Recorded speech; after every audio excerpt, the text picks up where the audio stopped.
Sir ನೀವು ಒತ್ತಾಯ ಮಾಡ್ತೀರಾ ಹಾಗಾದ್ರೆ ಇವತ್ತು ಸಭೆಯಲ್ಲಿ? ಹೌದು ಹೌದು ಮೇಡಮ್. ಒಂದು ಒಳ್ಳೇದು ಆಗ್ಬೇಕಂತಂದ್ರೆ ನಮ್ಗೆ ಮನ್ಸಿಗೆ ನೋವಾದ್ರೂನು ಆ ಕಮಿಟಿ ಚೆನ್ನಾಗಿ ಕೆಲಸ ಮಾಡ್ತಾ ಇದ್ರೂನು ಹೊಣೆ ಹೊತ್ಕೊಂಡು ನಾವು ರಾಜೀನಾಮೆ ಕೊಡ್ತಕ್ಕಂಥದ್ದು ಸದ್ಯದ ಪರಿಸ್ಥಿತಿಗೆ ಸರಿ ಮೇಡಮ್. ಸರ್ ಇದು ನಿಮ್ಮೊಬ್ಬರ ಮಾತ್ರನ ಸದಸ್ಯರೆಲ್ಲರ ಮಾತುನ ಸರ್ ಇದು? ಅದು ನಾನು ಅವ್ರ ಪರವಾಗಿ ನಾನು ಮಾತಾಡ್ಲಿಕ್ಕೆ ಆಗಲ್ಲ ಮೇಡಮ್. ನಾನು ಒಬ್ಬ ಸದಸ್ಯ. ಯಾವ ರೀತಿ ಒಪಿನಿಯನ್ ಇದೆ ಹಾಗಾದ್ರೆ? ನನ್ನ 35 ವರ್ಷದ ನನ್ನ ಅನುಭವ, ನನ್ನ KSCA ಸಂಬಂಧದಲ್ಲಿ ನಾನು ಹೇಳ್ತಾ ಇದ್ದೀನಿ, ಕಮಿಟಿ ಒಳ್ಳೆ ಕೆಲಸ ಮಾಡ್ತಾ ಇತ್ತು. ಈಗಿನ ಪರಿಸ್ಥಿತಿ ನಮ್ಮ ಕೈ ಮೀರಿ ಹೋಗಿರೋದ್ರಿಂದ ಅದರ ನೈತಿಕ ಹೊಣೆ ಹೊತ್ತು ಕಮಿಟಿ ರಾಜೀನಾಮೆ ಕೊಡುತ್ತೆ ಅಂತ ನಂಬಿದ್ದೀನಿ ಮೇಡಮ್. KSCA ಏನ್ ಮಾಡಬಹುದಾಗಿತ್ತು ಇದನ್ನೆಲ್ಲ ಕಂಟ್ರೋಲ್ ಮಾಡೋದಕ್ಕೆ ಅಂತ ಅನ್ಸುತ್ತೆ ಸರ್ ನಿಮಗೆ? KSCA ಯಾವ್ದು ಕಂಟ್ರೋಲ್ ನಲ್ಲಿ ಇರಲಿಲ್ಲ ಮೇಡಮ್. ಇದು ಸಂಪೂರ್ಣ ಸರ್ಕಾರದಲ್ಲಿತ್ತು ಮತ್ತೆ ಪೊಲೀಸ್ ಇಲಾಖೆನಲ್ಲಿತ್ತು. KSCA ಬರೀ ಇದನ್ನ ಒಂದು ಬಾಡಿಗೆ ರೀತಿಯಲ್ಲಿ ಸ್ಟೇಡಿಯಂನ ಕೊಟ್ಟಿದ್ರು. ಅದರ ಒಳಗಿನ ಜವಾಬ್ದಾರಿ ನಮ್ದಾಗಿತ್ತು, ಸ್ಟೇಡಿಯಂ ಒಳಗಿನ ಜವಾಬ್ದಾರಿ ನಮ್ದಾಗಿತ್ತು. ಆದ್ರೆ ಸ್ಟೇಡಿಯಂ ಆಚೆ ಕಡೆ ಇರ್ತಕ್ಕಂಥ ಜವಾಬ್ದಾರಿ ಸಂಪೂರ್ಣ ಸರ್ಕಾರದ್ದು ಮತ್ತೆ ಪೊಲೀಸ್ ಇಲಾಖೆದಾಗಿತ್ತು ಮೇಡಮ್.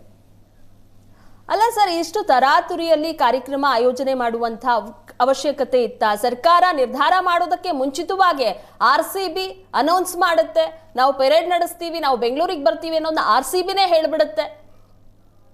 ಅದು ನಮ್ದಲ್ಲ ಮೇಡಮ್. ಇವಾಗ ಅದಕ್ಕೆ ನಾನು ಹೇಳಿದೆ, KSCA ಪರವಾಗಿ ನಾನು ಮಾತಾಡ್ತಾ ಇದ್ದೀನಿ. KSCA ಒಂದು ಸಂಸ್ಥೆ, ಅವರು ಹೇಳಿದ್ದನ್ನ ನಡೆಸ್ತಕ್ಕಂತ ಒಂದು ಸಂಸ್ಥೆ ಅಷ್ಟೇನೆ. ಸರ್ಕಾರಕ್ಕೂ RCBಗೂ ಮಧ್ಯೆ ನಡೆದಿರ್ತಕ್ಕಂತ ಪತ್ರ ವ್ಯವಹಾರ ಆಗ್ಲಿ ಮಾತುಕತೆ ಆಗ್ಲಿ ನಮಗೆ ಸಂಬಂಧ ಇಲ್ಲ ಮೇಡಮ್. ನಾವು KSCA ಒಳಗಡೆ ನಡೀತಕ್ಕಂತ ಕ್ರಿಯೆಗಳಿಗೆ ನಾವು ಜವಾಬ್ದಾರರು. ಸರ್, ಸಂಭ್ರಮಾಚರಣೆ ಆಗಬೇಕು, ಈ ಸಂಭ್ರಮವನ್ನ ಕೊಂಡಾಡಬೇಕು ಅಂತ KSCA ಸಹ ಪತ್ರ ಬರೆಯುತ್ತೆ. ಅಲ್ಲ, ಇವಾಗ ಒಂದು ವಿಜಯೋತ್ಸವ ಆಚರಿಸ್ಬೇಕು ಅಂತ ಆದಾಗ ಸ್ವಲ್ಪ ಎಚ್ಚರ ತಪ್ಪಿರ್ಬೋದು. ಆ ವಿಷಯದಲ್ಲಿ ಮಾಡೋಣ ಅನ್ನೋ ಒಂದು ಹುಮ್ಮಸ್ನಲ್ಲಿ ನಾವು ಒಂದು ಪತ್ರ ಬರೆದಿರ್ಬೋದು, ಅದೆಲ್ಲ ಸರಿನೇನೆ. ಆದ್ರೆ ಅದನ್ನ ನಿಯಂತ್ರಿಸ್ತಕ್ಕಂಥ ಜವಾಬ್ದಾರಿ, ಅದರ ಬಲ ಅದೆಲ್ಲ ಇರ್ತಕ್ಕಂಥದ್ದು ಸರ್ಕಾರಕ್ಕೆ ಮತ್ತೆ RCB ಮ್ಯಾನೇಜ್ಮೆಂಟ್ಗೆ. ಅವರು ಅದನ್ನೆಲ್ಲ ಮಾಡ್ಬೇಕಾಗಿತ್ತು ಮೇಡಮ್. ಕ್ರೀಡಾಂಗಣದ ಒಳಗೆ ಏನೇ ವ್ಯವಸ್ಥೆ ಲೋಪದೋಷ ಇದ್ರೂ ನಾವು ಜವಾಬ್ದಾರಿ ಹೊತ್ಕೊಳ್ತೀವಿ. ಆದ್ರೆ ಕ್ರೀಡಾಂಗಣದ ಒಳಗೆ ನಮ್ದು ಯಾವ ಲೋಪದೋಷನೂ ಆಗಿಲ್ಲ ಮೇಡಮ್.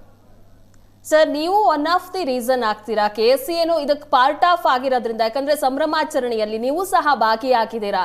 ಸೊ ಇಷ್ಟು ತರಾತುರಿಯಲ್ಲಿ ಯಾಕೆ ಬೇಕಾಗಿತ್ತು ಅನ್ನೋದು ನಮ್ಮ ಪ್ರಶ್ನೆ. ಜೊತೆಗೆ ನೀವು ಸಹ ಹೋಗ್ಬಿಟ್ಟು ಮನವಿ ಸಲ್ಲಿಕೆ ಪತ್ರ ಬರ್ದಿದ್ದೀರಾ, ನಾವು ಸಂಭ್ರಮಾಚರಣೆ ಮಾಡ್ತೀವಿ ಅಂತ ಹೇಳಿ. ಎಷ್ಟೋ ಕಾರ್ಯಕ್ರಮಗಳನ್ನ ಮಾಡಿರ್ತೀರಾ, ನಿಮಗೆ ಗೊತ್ತು. 18 ವರ್ಷದ ನಂತರ ಕಪ್ ಗೆಲ್ಲುತ್ತೆ IPL ನಲ್ಲಿ RCB ಅಂದ್ರೆ ಯಾವ ರೀತಿಯಾಗಿ ಸೆಲೆಬ್ರೇಷನ್ ಇರುತ್ತೆ? ಯಾಕಂದ್ರೆ ಗೆದ್ದಂತಹ ರಾತ್ರಿ ಸಹ ನೋಡಿರ್ತೀರಾ ನೀವು, ಯಾವ ರೀತಿ ಇತ್ತು ಬೆಂಗಳೂರು ಅಂತ. ನಿಜ ಮೇಡಮ್, ನಿಜ. ತುಂಬಾ ಉನ್ಮಾದ ಸ್ಥಿತಿನಲ್ಲಿತ್ತು. ನಾನು ನಿಜ ಹೇಳ್ಬೇಕಂದ್ರೆ ನಾನು ಅಲ್ಲಿದ್ದೆ. ಈ ಕ್ರೌಡ್ ನ ಕಂಟ್ರೋಲ್ ಮಾಡೋ ಪರಿಸ್ಥಿತಿನಲ್ಲಿ ಯಾರು ಇರ್ಲಿಲ್ಲ. ಪೊಲೀಸ್ ಶಕ್ತಿನೇ ಇದನ್ನ ಕಂಟ್ರೋಲ್ ಮಾಡಕ್ ಆಗ್ಲಿಲ್ಲ ಅಂತಾದ್ಮೇಲೆ KSCA ಆಗಿ ನಾವು ಯಾವ ರೀತಿ ಜವಾಬ್ದಾರಿ ನೀವು ಹೇಳ್ತಿರೋ ಪ್ರಕಾರ ಮಾಡಬಾರ್ದಾಗಿತ್ತು ಮಾರನೇ ದಿನಾನೇ ಅಂತ ಹೇಳ್ತಿಕ್ಕಂಥದ್ರಲ್ಲಿ ಸ್ವಲ್ಪ ಸತ್ಯಾಂಶ ಇದೆ. ಆದ್ರೆ ಮಾಡಿದ್ಮೇಲೆ ಅದನ್ನ ಸಂಪೂರ್ಣ ಜವಾಬ್ದಾರಿ ಶಕ್ತಿ, ಅದನ್ನ ತಡೆಯುವಂತ ಶಕ್ತಿ ಇದ್ದಿದ್ದು ಪೊಲೀಸ್ ಇಲಾಖೆಗೆ ಮತ್ತೆ ಗವರ್ಮೆಂಟ್ಗೆ. ಅವರು ಸ್ವಲ್ಪ ಫೇಲ್ ಆಗಿದ್ದಾರೆ ಈ ವಿಷಯದಲ್ಲಿ ಅಂತ ನಾನು ಹೇಳ್ತೇನೆ. ಸರ್, ಪಾಸ್ ಬಗ್ಗೆ ಸಾಕಷ್ಟು ಗೊಂದಲ ಉಂಟಾಯ್ತಲ್ಲ ಸರ್, ಪಾಸ್ ಇಂದನೂ ಸಹ ಕಾಲ್ತುಳಿತ ಆಗಿದೆ ಅಂತ ಹೇಳ್ಬೇಕು. ನೀವು ಪಾಸ್ ಬೇಕು ಅಂತೀರಾ, ಆಮೇಲೆ ಫ್ರೀ ಅಂತೀರಾ. ಪಾಸ್ ಬಗ್ಗೆ ನಾವು ಮಾತಾಡಿಲ್ಲ ಮೇಡಮ್. KSCA ಸಂಸ್ಥೆ ಪಾಸ್ ಬಗ್ಗೆ ಮಾತಾಡಿಲ್ಲ. ಅದನ್ನ ಬಂದಿರೋ ಜನನೇ ಕೈಲಿ ಇಟ್ಕೊಂಡಿದ್ರು ಸರ್ ಪಾಸ್ನ. ಟ್ವಿಟರ್ ನೋಡಿ ಎಲ್ಲ ಫೇಸ್ಬುಕ್ ನೋಡಿ, ಅವರು ಪಾಸು ಫ್ರೀ ಮತ್ತೆ ಪಾಸು ಅಂತ ಮಾತಾಡಿರ್ತಕ್ಕಂಥದ್ದು, ಆ ಜವಾಬ್ದಾರಿ ಇರ್ತಕ್ಕಂಥದ್ದು, ಅದ್ರ ಹೊಣೆ ಇರ್ತಕ್ಕಂಥದ್ದು ಅವ್ರಿಗೆ ಮಾತ್ರ, DNA ಅವ್ರಿಗೆ ಮಾತ್ರ. ನಮ್ಗೆ ಯಾವ್ದಂತ ಹೊಣೆ ಇರ್ಲಿಲ್ಲ. ಥ್ಯಾಂಕ್ ಯು ಜಯಪ್ರಕಾಶ್ ಅವರೇ, ಸುವರ್ಣ ನ್ಯೂಸ್ ಜೊತೆ ಮಾತನಾಡಿದ್ದಕ್ಕಾಗಿ.